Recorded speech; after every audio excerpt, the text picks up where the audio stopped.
Kottayam CMS കോളേജിന്റെ ചരിത്രം വിവരിക്കുന്ന പുസ്തകത്തിന്റെ പുറംചട്ട ഇവിടെ കാണാം. 408 പേജുകളുള്ള ഈ പുസ്തകം പ്രസിദ്ധീകരിച്ചത് CMS കോളേജിന്റെ ഭാഗമായ ബെഞ്ചമിൻ ബെയ്ലി ഗവേഷണ കേന്ദ്രമാണ്.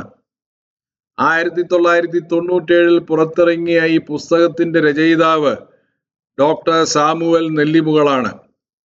19-ാം നൂറ്റാണ്ടിലെ കേരള സാമൂഹ്യ ചരിത്രം ഈ പുസ്തകത്തിൽ പ്രതിപാദിക്കുന്നുണ്ട്. ചർച്ച് മിഷണറി സൊസൈറ്റിയിലെ ബ്രിട്ടീഷ് ക്രിസ്ത്യൻ മിഷണറിമാരെ ഈ പുസ്തകത്തിൽ മഹത്വവൽക്കരിക്കാനായി ശ്രമിക്കുന്നുണ്ട്. അതിനായി അനേകം മിഷണറി രേഖകൾ ഈ പുസ്തകത്തിൽ ഉദ്ധരിച്ചിട്ടുണ്ട്. പക്ഷേ അതിലെ വിവരങ്ങൾ വിശ്വാസയോഗ്യം അല്ല എന്നാണ് ഗവേഷണങ്ങളിൽ തെളിയുന്നത്. അതാണ് ഈ ചെറു വീഡിയോയിലെ മുഖ്യ പ്രതിപാദ്യം. കേരളത്തിലെ സവർണജാതിക്കാർ ചൂഷകരും മനുഷ്യത്വ രഹിതരായ പീഡകരും ആയിരുന്നെന്ന് CMS കോളേജിന്റെ ചരിത്രം വിവരിക്കുന്ന ഈ പുസ്തകത്തിൽ പ്രതിപാദിക്കുന്നുണ്ട്. നമ്പൂതിരിമാരെയും നായന്മാരെയും വിദ്വേഷിക്കാൻ ഉദ്ദേശിച്ചുകൊണ്ട് അനേകം വിവരങ്ങൾ നൽകിയിട്ടുണ്ട്. ഈ വിദ്വേഷ പ്രചാരണത്തിന് ഉപോദ്ബലകമായി മിഷണറി രേഖകളെ ഈ പുസ്തകത്തിൽ ഉദ്ധരിച്ചിരിക്കുന്നത് കാണാം.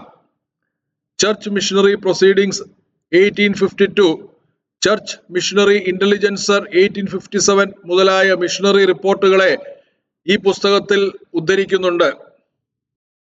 ഈ മിഷണറി രേഖകളിൽ വിവരിച്ചിരിക്കുന്ന കേരള സാമൂഹ്യ ചരിത്രം വിശ്വസനീയമോ അല്ലയോ എന്നാണ് പ്രഥമമായി വിലയിരുത്തേണ്ടത്. 18-ാം നൂറ്റാണ്ടിന്റെ അവസാനത്തിലും 19-ാം നൂറ്റാണ്ടിന്റെ തുടക്കത്തിലും തെക്കേ ഇന്ത്യയിൽ 30 കൊല്ലത്തോളം മിഷണറി പ്രവർത്തനങ്ങളിൽ ഏർപ്പെട്ടിരുന്ന ഫ്രഞ്ചുകാരനായ ജസ്യൂട്ട് പാതിരിയായ അബേ ഡുബോയ് മിഷണറിമാർ സാമൂഹ്യ വിഷയങ്ങളിൽ ശേഖരിച്ച വിവരങ്ങളുടെ ആധികാരികതയെ ചോദ്യം ചെയ്തിട്ടുണ്ട്. അബേയുടെ സമകാലികനായിരുന്ന ക്ലാഡിയസ് ബുക്കാനൻ എന്ന ബ്രിട്ടീഷ് മിഷണറി ഭാരതീയ സനാതന സംസ്കാരത്തെ വിദ്വേഷിച്ചുകൊണ്ട് വളരെ അപകീർത്തികരമായ ഒരു പുസ്തകം രചിച്ച് 1812 പ്രസിദ്ധപ്പെടുത്തിയിരുന്നു. ക്രിസ്ത്യൻ റിസർച്ചസ് ഇൻ ഏഷ്യ എന്നാണ് അയാൾ അതിന് പേരിട്ടത്.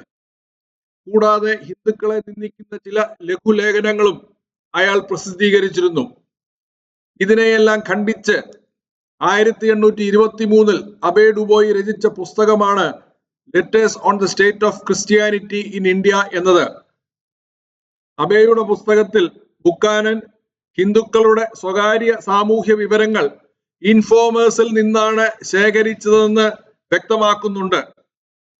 ഹിന്ദുക്കളുടെ കുടുംബകാര്യങ്ങളും സാമൂഹ്യ കാര്യങ്ങളും ബുക്കാനൻ ഇൻഫോമേഴ്സിലൂടെ മാത്രമാണ് അറിഞ്ഞിരുന്നത്. ഈ ഇൻഫോമേഴ്സിന്റെ പെരുമാറ്റത്തെ കുറിച്ച് അബേ എടുത്തു പറയുന്നുണ്ട്. ഹിന്ദു സംസ്കാരത്തെ ഇകഴ്ത്തിക്കാട്ടി ലോകരുടെ മുമ്പിൽ ഹിന്ദുക്കളെ നിന്ദിക്കാൻ വേണ്ടിയിട്ടായിരുന്നു ഭൂരിപക്ഷം ക്രിസ്ത്യൻ മിഷണറിമാരും വിവരങ്ങൾ ചോദിച്ചറിഞ്ഞിരുന്നത്.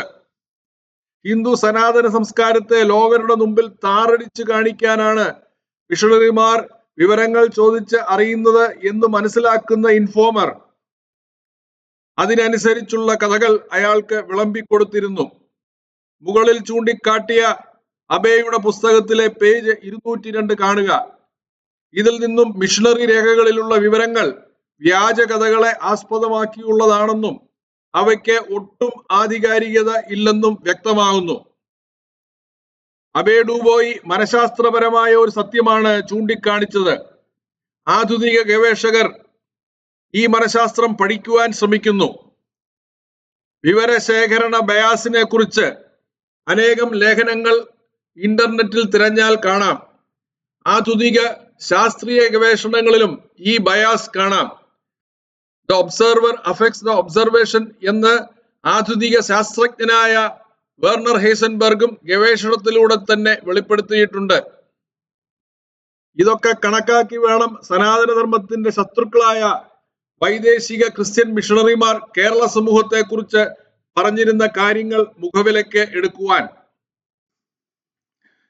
പറഞ്ഞു വരുന്നത് സനാതനധർമ്മത്തിനെതിരെയുള്ള പ്രോപ്പഗാൻഡയുടെ കേരളത്തിലെ ഒരു പ്രഭവ കേന്ദ്രം CMS കോളേജ് എന്ന ഉന്നത വിദ്യാഭ്യാസ സ്ഥാപനമാണ്. കോളേജിന്റെ പുറംമതിൽ ശ്രദ്ധിച്ചാൽ ഇക്കാര്യം എളുപ്പം പിടികിട്ടും. ക്രിസ്ത്യൻ അധിനിവേശത്തെ വെള്ളപൂശി ക്രിസ്ത്യൻ വർഗീയത കൂസലില്ലാതെ പൊതുമധ്യത്തിൽ കോളേജ് മതിലിലൂടെ പ്രകടമാക്കുകയാണ് ഈ ഉന്നത വിദ്യാഭ്യാസ സ്ഥാപനം ചെയ്യുന്നത്. CSI സഭയുടേതാണ് ഈ സ്ഥാപനം. ഈ സഭയുടെയും സ്ഥാപനങ്ങളുടെയും അടിസ്ഥാനശില സത്യത്തിനും നീതിക്കും നിരക്കാത്തതാണെന്ന് ഇതിൽ നിന്നും മനസ്സിലാക്കാം. കേരളത്തിലെ ഹിന്ദു സവർണ സമൂഹത്തിന്റെ മേൽ ചെയ്യാത്ത കുറ്റങ്ങൾ ആരോപിച്ച് ആ സമുദായങ്ങളെ പ്രതിക്കൂട്ടിലാക്കി ദുർബലപ്പെടുത്തി പ്രതിരോധ ശേഷി ഇല്ലാതാക്കി നാമാവശേഷമാക്കുവാൻ യത്നിക്കുന്ന ക്രിസ്ത്യൻ സഭകൾ നമ്മുടെ ശത്രുക്കൾ തന്നെ. ധാർമ്മിക മൂല്യങ്ങൾ കൈവിടാതെ പരമ്പരയായി ഈ മണ്ണിൽ ജീവിച്ചു വരുന്ന നമ്മുടെ അതിജീവനത്തിന് ഇവറ്റകളെ പ്രതിരോധിക്കേണ്ടതുണ്ട്. അതിനാൽ സവർണരെ ഉണരുവിൻ. ജയ് ഭാരത് മാതാ.